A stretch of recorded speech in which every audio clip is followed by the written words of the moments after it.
It's the end of the 2025 season, and here we are. It's a bittersweet day. I'm Kid Krakus here on the Off the Post podcast, bringing you everything NOSL. Well, we finally hit that end point. We've hit the roadblock. We've gone to the finish line, and we're here. The first division, second division, women's division, and Northwest divisions all have their champions set. We've got a great episode for you here today as we recap it all, bring you our champions, how those matches went, and much, much more. A reminder to stay tuned through it all because we've got a lot to cover in today's final episode of the 2025 season of the Off the Post podcast. Thanks so much for tuning in all season long to catch everything that we've been bringing you. But for now, let's dive straight into it.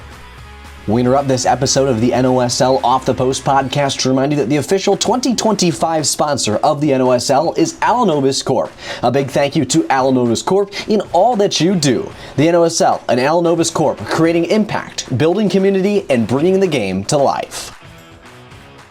Welcome back to the Off the Post podcast. It's now time for everyone's favorite time of the year, talking about and showcasing our NOSL 2025 champions. Taking a look at our men's first division to begin here, through full-time Delaware Rising was crowned champions of the NOSL first division. Just before halftime, in the 41st minute, it was Kuhn off a penalty kick to bring the game level at 1. But late, before the game came to a close, Shepardson in the 74th minute scores the game winner for Delaware Rising to give them that 2-1 victory. This matchup was one that was highly touted, highly looked after. Both Braden Mast and myself talked about it last week on the podcast. Delaware Rising, Mansfield Ludercrans, two teams who were hot at this point in the year. This result could have gone either direction, but when it came down to the wire, Delaware Rising got the job done. Hats off to them, a big-time victory, and they'll be hoisting that hardware and looking to carry this momentum into next year. Again, that final result 2-1 for Delaware Rising over Mansfield Ludercrans.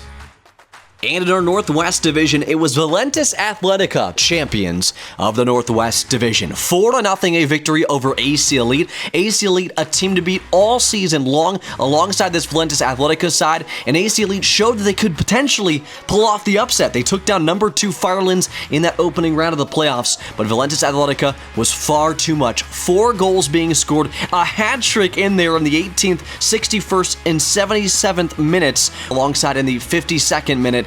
Wilson found the back of the net, but we'll have our interview coming up here soon with the hat trick man himself. Make sure to stay tuned as we get into our women's division now. And on to our women's division, Susserfoss Balverin, 5-2 victory for them over Ohio City SC. And honestly, they cruised to this one. A well-deserved victory for Susserfoss Balverin, scoring in the 14th minute, 61st minute, 69th minute, and 74th minute. 4 straight unanswered goals. Ohio City SC not able to get onto the board until the 85th minute. After that, another goal found by Susserfoss Balverin to go up 5-1, and then late in the game, Stelbisky, her second of the game, to finish that scoreline 5-2. They were able to claw back and get some goals late in the game, but man, Susserfoss Balverin came to play, and they showcased everything they had to offer this season. A well-deserved championship being hoisted by the team that sat first in the women's division practically all season long. Congrats, hats off to Susserfoss Balverin. All right, coming up next, we'll have our interview with Aidan Shepardson. A reminder to stay tuned to that entire interview, a great one where he covers how Delaware Rising's season went and much, much more, right here on the Off the Post podcast. Welcome to the Off the Post podcast. I'm your host, Kid Krakus. I'm now joined by Aidan Shepardson of Delaware Rising. Aidan, thanks so much for joining me. Thanks for having me on. Yeah, it's awesome to get you on the podcast, especially considering Delaware Rising, the season you guys have had. First and foremost, break it down. How did you guys feel about how the year went? Yeah, so coming into the season, we had like a brand new team from last year. We had a bunch of young guys come in, and obviously it was my first year, so we really didn't know what to expect beginning of the year.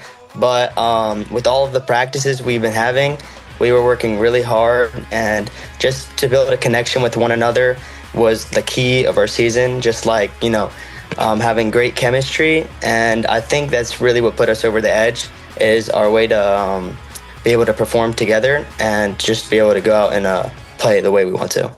Yeah, and the big thing for you guys is you finished with an 8-1 record in the regular season, 24 total points found, a plus 29 goal differential. The only loss you guys had to Ashland United. Going back to that loss real quick, before we stay on the positive side of things, what happened in that game and how'd you guys respond through the rest of the season? Yeah, so that game, I feel like overall we came out flat and like we didn't really play the best and really had our identity that game. So after that, we worked really hard in practice on what we could do and to improve. And we just basically used that game to fuel us for all the other games in the season. And of course, we played them in the playoffs. So we had to show them what we were made of on full strength. Yeah, and I was about to say, you guys did get your revenge coming in that first round of the playoffs. That was a 4-1 victory. Yeah. You talked about coming out flat-footed and didn't really have your identity earlier in the season, but you guys completely flipped that around. What was the message going into that game? Yeah, so it was just to stay like compact defensively and to win the ball back if we lose it, and also to move as a unit and just keep combining with each other, and just to always look up, attack the wings, and get some good crosses in there so we can finish in the box. Yeah, and Mansfield Liederkranz, it seemed you guys ended up meeting in the championship game. They were kind of in the top of the standings all season long. They finished with a record of 6-1-2 on the year with 19 points and a plus 16 goal differential. When you take a look at that matchup in the championship, heading into it, what were your expectations? Yeah, so we knew they were going to be a really good team coming into it. Obviously, we've played them twice before in the season, so we kind of knew what to expect a little bit. So every other game they played a 3-back, but then in the finals they kind of caught us off guard with the 4-back. So we kind of had to switch up our tactics near at halftime, and what we did obviously worked. So we knew it wasn't going to be an easy game.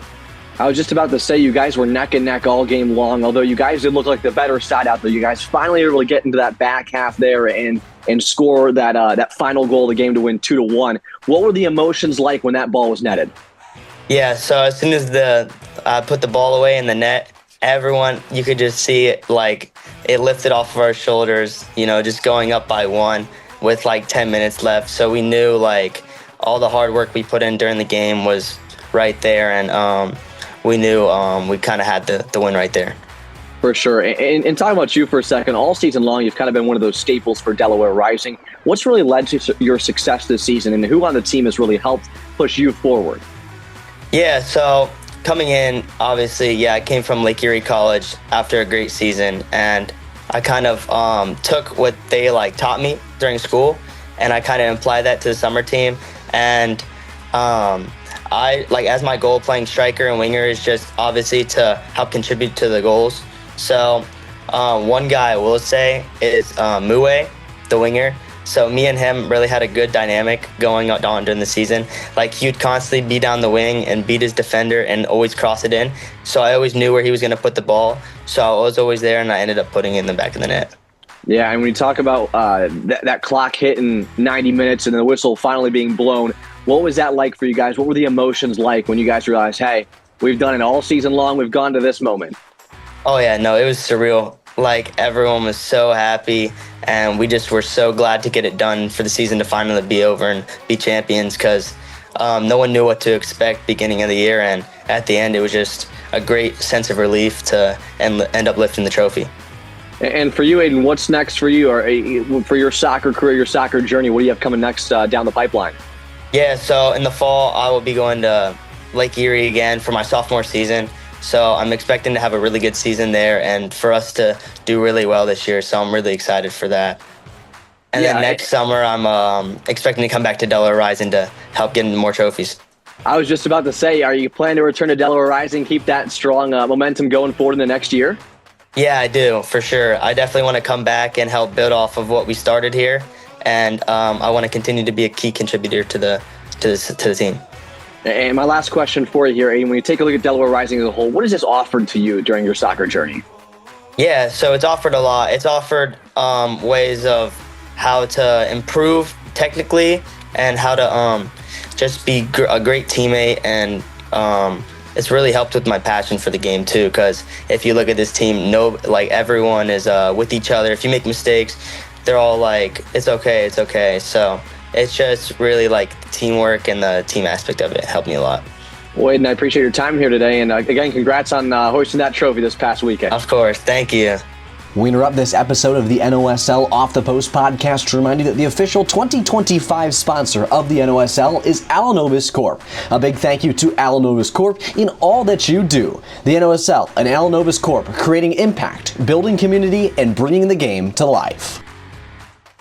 And before we conclude the 2025 season, we have a special announcement. It's time to announce that we are launching the Fall Cup in the fall of 2025. That's right, the NOSL Fall Cup is here to provide men's teams in Ohio the opportunity to play fall soccer. An 8-week competition will match some of the best teams in Northern Ohio against one another. The NOSL Fall Cup will be played from September 16th through November 2nd, again this coming fall. Teams are guaranteed to play at least 6 to 8 games throughout the NOSL Fall Cup. There'll be a group phase followed by the knockout stage in tournament format, and guess what as well? A great affordable fee that includes all referee fees as well, so you're not breaking the bank for this exciting opportunity to partake in some fall soccer. Again, in 2025, the Fall Cup is launching September 16th through November 2nd. For any questions you may have or information needed, reach out to Braden Mast and the rest of the leadership of the NOSL. And that's all that we have for the 2025 season. Again, I just want to say a gracious thank you to all of you for watching, listening, and tuning in all season long to everything NOSL here on the Off the Post podcast. We'll hopefully catch you guys again next season at this time to bring you more champions. But for now, enjoy the offseason, enjoy the Fall Cup, and stay safe. We'll catch you guys next time on the Off the Post podcast.